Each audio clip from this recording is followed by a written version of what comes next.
Hello, welcome to the Rippling Pages with me, Liam Bishop, curating the best writers to inspire you and your writing. Today, I'm with Benjamin Markovits to discuss his new novel, The Rest of Our Lives, published by Faber and Faber. Now, Tom Layward has made a pact with himself. After his daughter moves out of college, he's moving out too. His wife had an affair and he feels like he owes himself a road trip across America. He takes in the sights, sounds, and basketball games of the American heartland and beyond. But he's deferring addressing some health issues, and it seems like it's only a matter of time before his body asks him to stop and slow down. It's a bittersweet story of a journey, both literal and metaphorical, as well as touching on themes readers of Benjamin will know he's touched on before. Family, love, loneliness, and yes, of course, basketball. This is Benjamin's 12th novel. His novel, You Don't Have to Live Like This, won the James Tait Black Prize for fiction. He's one of Granta's best of young British novelists, and his writing has featured prolifically in all the best publications, newspapers in the English language. Benjamin, I am delighted to have you on the Rippling Pages. Welcome to the show. Thanks for having me. Just before we get going, remember to share, follow, subscribe to the Rippling Pages. Tell your friends about it if you enjoy the show. And of course, feel free to leave a review as well on your favorite podcast provider. Where is it you're dialing in from today? So North London, which is where I've lived for the past 25 years. Okay, but yeah, you grew up in Texas and a bit of Germany, I think, as well. So I was born in California, grew up mostly in Austin, Texas, but my mother is German and my dad is from New York, and they were both academics. So I'm an academy brat. They dragged us around the world on all their sabbaticals, which explains. Right, okay. I mean, that contrasts me and my kind of very boring upbringing in Leeds, North in West Yorkshire. Always Leeds. It's a nice city though. It's growing bigger. I'd like to go. We'll get into it, Ben. We've got an idea there in the introduction of what's going on in the novel, but there's a moment where Tom describes his marriage as a C- marriage, and then he says this makes it pretty hard to score much higher than a B overall in the rest of your life. Quite a typical line of this character, Tom. But clearly he has some kind of belief system in marriage. I wondered, why did he set off on this journey and why now? So it's true that he made a kind of deal with himself when his wife had the affair. It wasn't like a real contract. It was just something he told himself as he was dealing with the aftermath and trying to cope with his feelings of betrayal and jealousy. That, like, okay, you've got to stick it out for the kids, but when the kids leave home, you can reconsider. But that was, I'm trying to work out, over 10 years ago. And so when he drops his younger child, his daughter, at university, it's not like he set out thinking, as soon as she's gone, I'm taking off. But he'd had it in the back of his mind. That line about the C- marriage, I mean, part of what I wanted to get at, he has come up through the American university system. He's a law professor, and he spent his life thinking in terms of grades and how you measure up on some kind of objective scale. And it's not that he says it happily. He just has the feeling that if your wife cheated on you and you're still battling it out 10 years later, you're probably not in the best marriage in the world. And if your marriage isn't good, then it's probably a pretty good bet that your life isn't terrific either. And as somebody who's always wanted to do well at things, that seems like a mark of failure. But part of the point of the novel is to get him to realize that's maybe the wrong way of looking at these things. Yeah, I was wondering throughout, really, does Tom believe he's a failure, but is he actually a failure? I guess the people I like to write about, I would describe as moderately successful failures. And I don't know to what extent it has to do with, I mean, there's a little bit of basketball in the book. Less than in previous novels. It's more kind of hobby or sideline in the novel. But one of the things about playing sports, I don't know, did you play any sports as a kid? Yeah, I know the feeling of failure. That's for sure. I used to play a lot of cricket, which there's a lot of failure in cricket. Yeah. But I mean, there's common in any sport. But yeah, I know the feeling. Yeah. I think I just projected onto you there, Benjamin. Actually, I think you didn't even ask me, do I feel like a failure? And I think I immediately said it. So I once played in a Village 11. An editor I knew had a kind of club game that he played at the weekends, and he invited me along. And I think I batted something like 9th or 10th. And I waited around in the pavilion all afternoon, came out to face a ball, didn't see the ball. It was going much too fast for me. Nothing happened.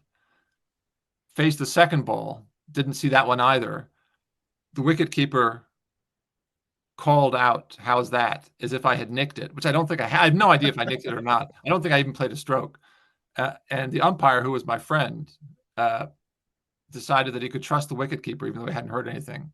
Called me out. And that was it. I trudged back to the pavilion. That was my day. And I thought, this is not for me. I love listening to it. I like watching it. But the good thing about basketball is if you miss a shot, you get another shot. So Tom, then, he's interested in basketball. But these narrators then and all these characters, well, not all the characters you write about, but I mean, is the sportsman the way in then to that kind of mindset? I think it's one of them. I mean, the reason I brought up the sports is because my sense of playing sports is that you keep going until it turns out you're not good enough. And when you play sports, that's brought home to you in a really obvious way. Whereas in the rest of our life, you can do a lot of jobs and it's never quite made clear to you that you're not hacking it. And so that just seems like an interesting model for understanding what it means to try to get better at something, that you keep going until you suck. So we see that he's trying to write, well, he wants to write a book about basketball, pick up basketball. It's this big kind of road trip, but it's not a big novel. It's just over 200 pages. So we don't see, we know that he wants to, his wife's had an affair and he wants to leave his wife or go on this journey for sure. But there's kind of all this psychological backing to Tom, but we go in and this is all kind of context, isn't it, to some extent? Yeah. I guess it's a question of choice. What details did you put in to see Tom as this person? That's interesting. So I wrote the first 2 pages long before I started the novel. I think I'd been reading something or working on something else. And for whatever reason, the opening lines occurred to me and I sat down and wrote to see where they would take me. And the core of it really is that his wife had an affair. He has this feeling about himself that he hasn't ended up where he thought he might be at the age of 50 something. I think that I'm worried that just describing him that make him seem more blokish than he really is. In fact, what he spends much of the book doing is trying to think about his marriage and think about why his wife would have done what she did. And he's full of sympathy for her. He just has this sense in, I don't know what you'd call 55. Let's call it middle age, or maybe even late-ish middle age. I don't know where the boundaries are. He has a sense that you reach a point in your life when you're no longer expecting change. You're just kind of hanging on to whatever life you've made for yourself. And I think that's hard to live with, because I think what animates people and keeps them going when they're younger is their sense of possibility. And to some degree, when you get married and have kids, you're trying to close down possibilities. You're trying to present to your family this idea that you have reached a point of stasis. And that's hard to live with, especially when the kids leave home. So my way into his character, I suppose, was this sense he wanted to reclaim of somebody whose life was still up for grabs. So how then does that differ from because there are things in Tom that people might recognize in some of your other narrators, but how does this differ then? Is it his age or is it his belief system? Yeah, I think he's a little older. Brian Bloom, the narrator of my previous novel, The Sidekick, was more like his mid-30s, late 30s. And that's a different kind of pressure that's put to bear on you, right, when you're in your 30s. I think like a lot of my narrators, I've written third-person novels too. He thinks of himself as reasonable. And to some extent, I think he is reasonable. And part of the point of what happens to him is to show the limits of reasonableness. I'm not sure you can totally get by just on being reasonable. Reasonable in the sense of... Yeah, you do things that make sense to you. You try to be decent to people. You try to be nice. You try not to cause harm. You try to be patient. You try to act selfishly only when you think you're entitled to it. You try not to claim things that aren't yours. You try to live an orderly life. You try to be, the good student who does what teacher says, does his homework, prepares for tests. And the hope is that if you do all these things, you not only get the good grades, but you get the good life. And part of what he's dealing with is the sense that he did all those things and it didn't give him the life he wanted.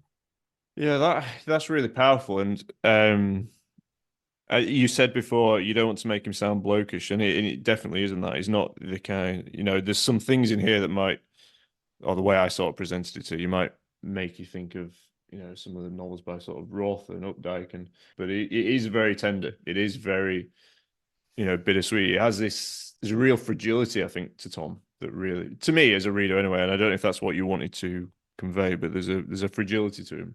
Yeah, and I mean, I love Roth and Updike, and I've loved reading them. I guess I felt like there were character types that they weren't interested enough in, especially Roth. I mean, Roth says it's somewhere that niceness is even worse in writers than it is in other people. I kind of like niceness. I don't think it should be undervalued. And I think a lot of people spend a lot of their time trying to be nice, and that Roth's lack of interest in it shows up in the fiction in ways that maybe creates more chaos, which he liked, but it ruled out whole swathes of life in which people are trying to do their best and still struggling. And so I think Tom tries to be nice most of the time, and it gets him a certain distance. One of the things he's wrestling with, he has this idea of writing a book about playing pickup basketball in America. And the truth is, that's another one of those deals he makes with himself that he's almost embarrassed to have to follow through on, because it's an idea he had when he was dropping out of grad school. He thought, I don't want to sit around in grad school writing about other people. I want to write my own books. But the truth is, he actually didn't really want to write his own books. He actually just wanted to sit around reading people's books and having a nice time. And part of what he's wrestling with is that maybe there was some failure of ambition in him earlier on. Even though he lives a successful life, he's a law professor, he lives in New York, he makes decent money, that it might be too late to address that failure of ambition. But on some level, he doesn't want to give up on it. Can you explain the significance of it being pickup basketball? Yeah. So I guess they're pickup football. I mean, do you play pickup cricket? It's a little harder. No, I'm trying to think of an analogy for listeners, but I think there's something quite pertinent within the fact that it's pickup basketball. Yeah. Street cricket, five-a-side football, an accessible way to play a game. Maybe a street version of the sport, is it? Or It's a street version. I spent a lot of my childhood and 20s playing pickup basketball. It's really kind of a wonderful thing. You just show up at a court, and each court has its own little mini culture of rules, but there's a lot of common ground from one court in America to another. And you figure out who's got next, which means whoever is waiting to get in the game, who gets to pick the next team that goes in. When one team loses, they have to go off the court, and whoever has next gets to pick the team that goes on next. And it's basically just a way into America for Tom. You meet accountants after work who used to play high school ball, trying to get a runaround before they go home to their kids. You meet medical orderlies from the local hospital, or high school kids after school trying to practice their skills against a bunch of old timers. You meet out of work guys who hang around the park all day and dream of their glory years in the past. They all come together, and there's this culture and code that allows you to interact in these really satisfying ways. And then you can see if you can play or not, if you're good enough, if the shots go in, if things go your way. Tom's idea is to write a book about playing pickup basketball across the country. Like, I used to play in a court near the Met in Central Park, which is obviously a kind of famous court. The really famous one in New York is in West 4th Street. But then there are also totally anonymous courts in small towns in Pennsylvania where you might find an interesting high school kid who's really got promise. Anyway, so it's just this wonderful way into the life of a city, which you can tap into even if you don't know anybody. You just show up at the court and try to get in a game. I suspect that you've played a lot of that. In your youth, or because I know you played I think it's professional. You call it minor league basketball, I think, which you've written about. I call it minor league. I mean, I was paid to do it, and most of my teammates were paid. I much preferred pickup basketball to organized basketball. I didn't like the team bus and the sweaty nylon uniforms and the referees. I didn't like any of that. I just like going with a couple of buddies to a local park, seeing who was there, and seeing if you were good enough to play. But in terms then of Tom and him wanting to write this book about it, he thought it related to a lack of ambition. Part of what's going on is that he feels a little removed from the America he grew up in, and it bugs him that he's made this very privileged life for his kids that he thinks has removed him from the kind of people he grew up amongst. And part of what happens when he decides not to go home after dropping off his daughter, it's not like he has a big plan. It just, a college buddy has reached out to him and needs his legal advice. He hasn't seen his brother in a while. And so instead of turning home after dropping her off, he decides to keep driving almost on a whim. But part of the idea is that he needs to get in touch with who he used to be. And that means old friends, college buddies, and the world of, I don't want to say ordinary Americans because I don't really know what that means, but a kind of a world of a little bit removed from the East Coast privilege in which he spent most of his adult life. Yeah, and it's really interesting because you've written then about basketball before. Is that different to what basketball is represented in some of your other novels? There's a famous scene in You Don't Have to Live Like This where Barack Obama plays a game of pickup basketball and he breaks the main character's nose. Or pickup basketball is always there. There's also professionalized basketball, the NBA. How, is this different than to other versions of basketball, I guess, that you've written about in other novels? I think this is probably the most middle-aged version of it that I've ever written because I'm the most middle-aged now that I'm writing it. As I say, it's much more of a side note in the book. The book is mostly about his marriage and his kids. Part of what he's doing is not just dropping one daughter at university, but driving to California where his dad is buried, but his son is in grad school. So he's not really running away from family. He's just running from one part of his family to another. One of his college buddies who used to work in the NBA, which is the Professional Basketball League, has just lost his job because of complicated owner-club relationship things that have gone wrong. And Tom is a lawyer who deals with this sort of thing and was a consultant on the legal advice that was given to the club about how they should deal with some of the issues involved. So the basketball is not just about basketball, but it's about law. It's about his job.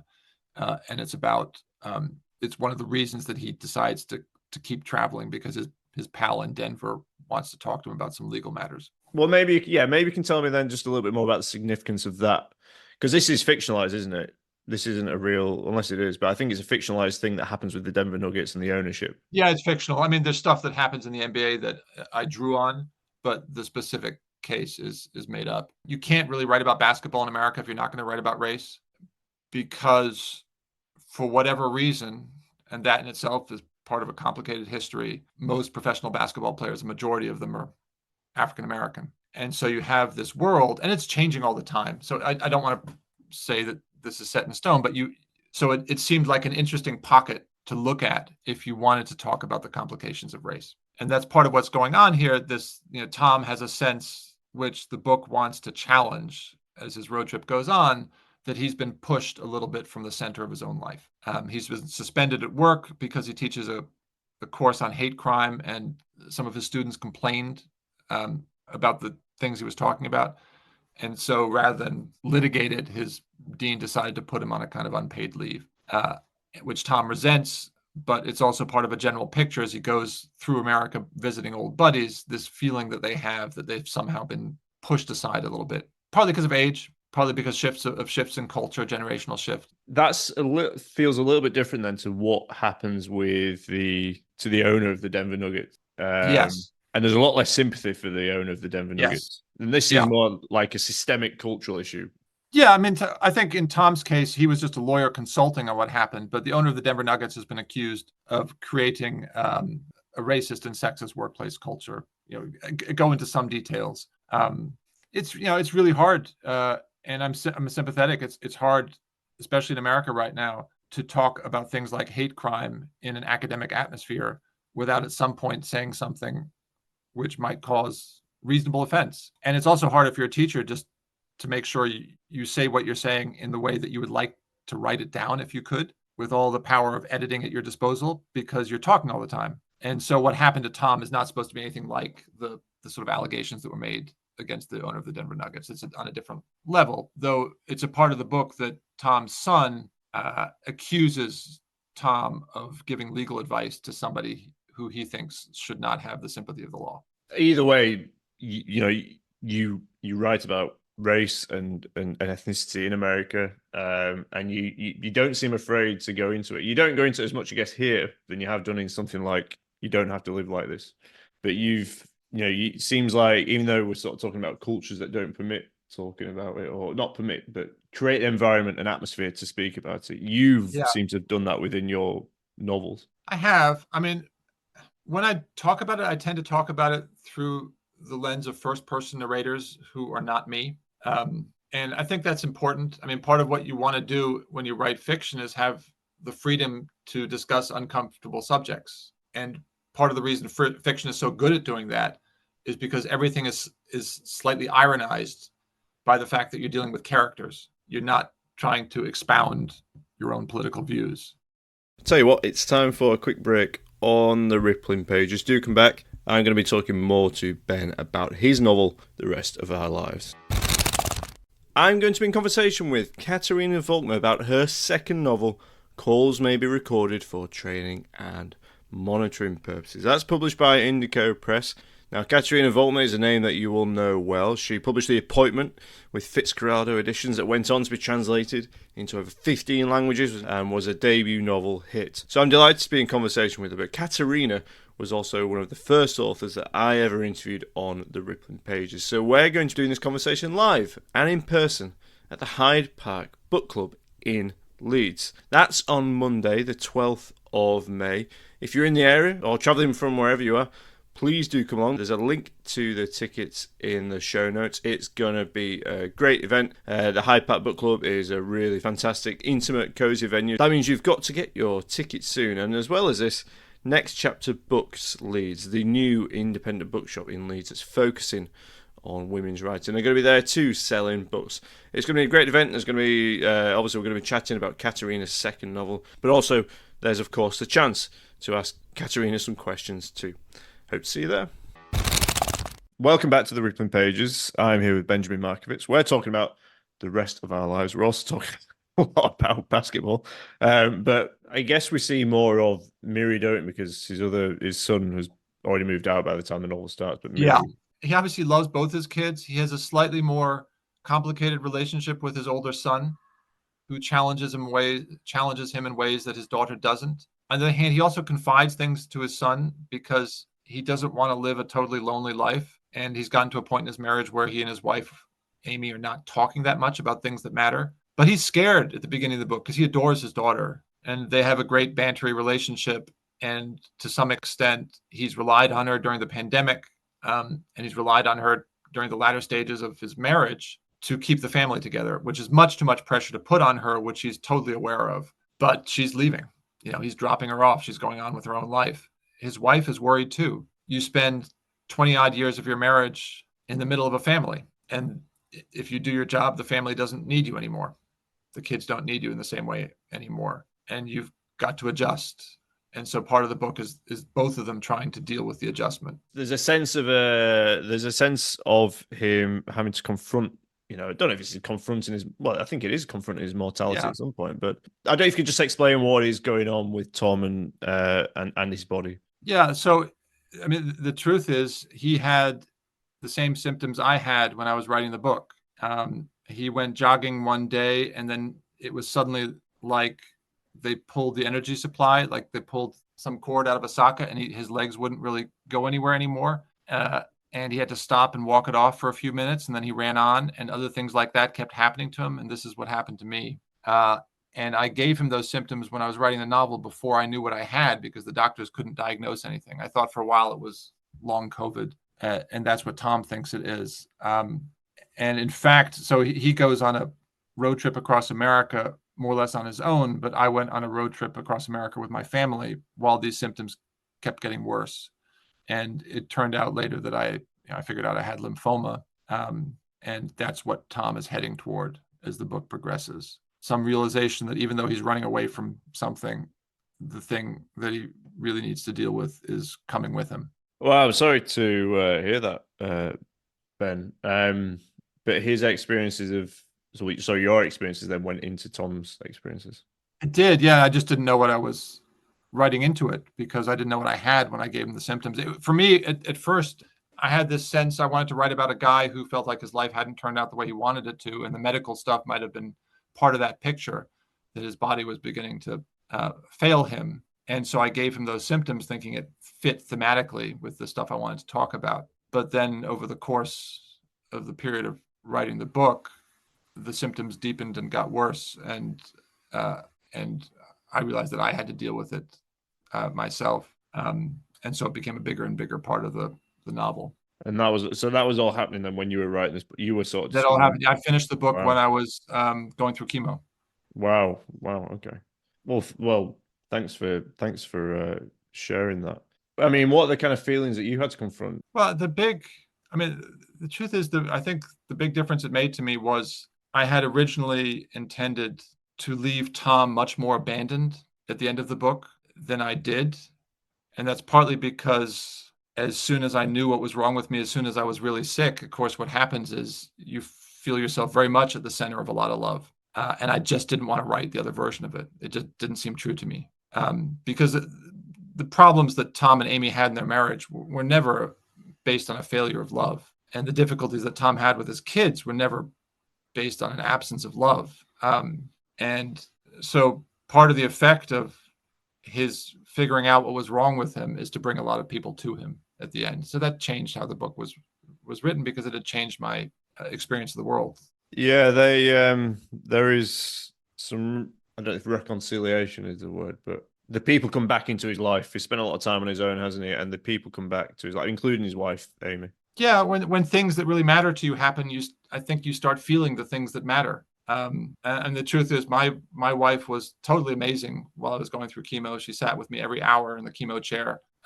There's a lot of admin that you have to deal with when you're sick, which I assume a lot of your listeners will know about. Just meetings with doctors, interpreting of information, dealing with medicines, and she did all of that.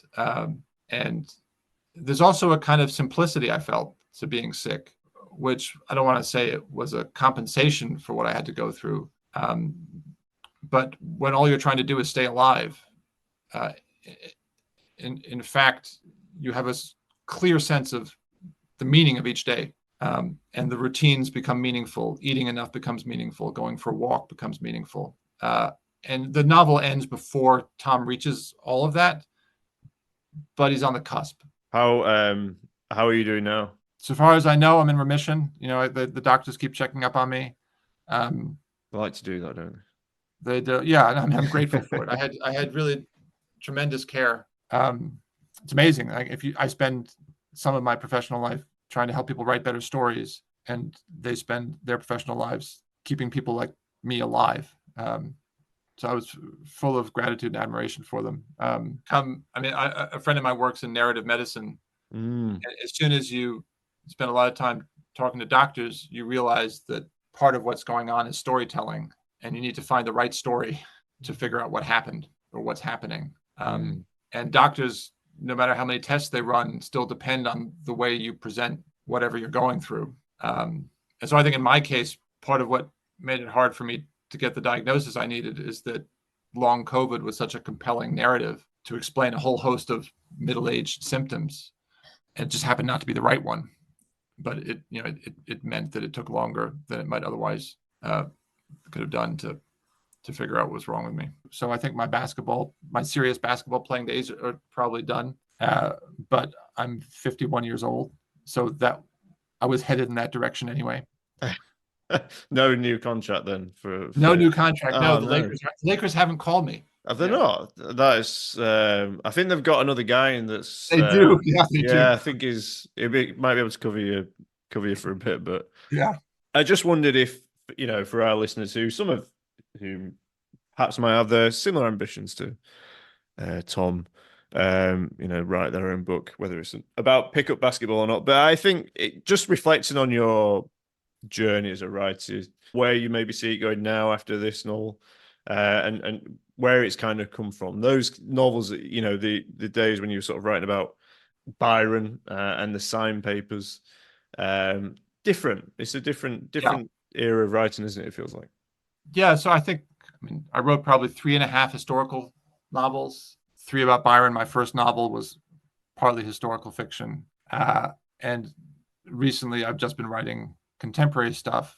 The truth is, I think it's hard to know what I will write next, but the part that strikes me as most enduring is the interest in family life. I like writing about family.